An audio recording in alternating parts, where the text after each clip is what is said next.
अगर आपने अभी तक हमारा चैनल सब्सक्राइब नहीं किया तो अभी सब्सक्राइब करें और बेल आइकॉन को क्लिक करके हमारी लेटेस्ट वीडियोस के बारे में अपडेट जानें। सब्सक्राइब कीजिए और हम आपको लिए चलेंगे आपकी फेवरेट। इस्लाम ने हलाल खाने का हुक्म देते हुए हराम खाने से मना किया है और ऐसे जानवर का गोश्त इस्तेमाल करने का हुक्म दिया है जिससे इस्लामी तरीके से ज़िबा किया गया हो। गैर मुस्लिम ना सिर्फ हराम गोश्त इस्तेमाल करते हैं बल्कि इस्लाम के इस हुक्म से मुताल्लिक़ मछली की मिसाल पेश करते हुए ये सवाल भी उठाते हैं कि इसे ज़िबा नहीं किया जाता तो फिर ये कैसे हलाल हो गई। ताहम अब साइंस ने ये इस सवाल का जवाब दे दिया है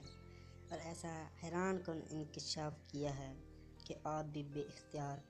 सुभान अल्लाह कह उठेंगे। यही नहीं, साइंस ने इस्लाम के हलाल खाने के हुक्म के पीछे छुपी हकीकत भी आश्कार की है, जिसके बाइस गैर मुस्लिम भी हक्का बक्का रह गए हैं, क्योंकि जब किसी जानवर को ज़िबा किया जाता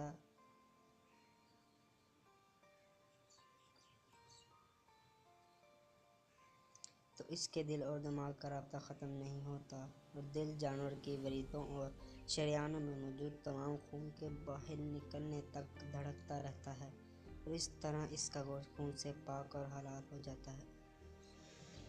दूसरी जानब जब किसी जानवर को गैर इस्लामी तरीके यानी झटके वगैरह दे के ज़रिए हलाक किया जाता है तो इसका दिल भी फ़ौरन धड़कना बंद कर देता है और यूँ जिस्म से खून का अखराज हो नहीं पाता। साइंसदानों का मानना है कि मुख्तलिफ़ किस्म के संगीन बीमारियां पैदा करने वाले जरासीमों और बैक्टीरियाज की अफजाइश के लिए खून बेहतरीन चीज़ है और जब जानवर के जिस्म से खून का अखराज नहीं होता तो ये गोश्त को भी ख़राब कर देता है और जब इंसान इसे खाते हैं तो बहुत सी बीमारियों में मुब्तला हो जाती है।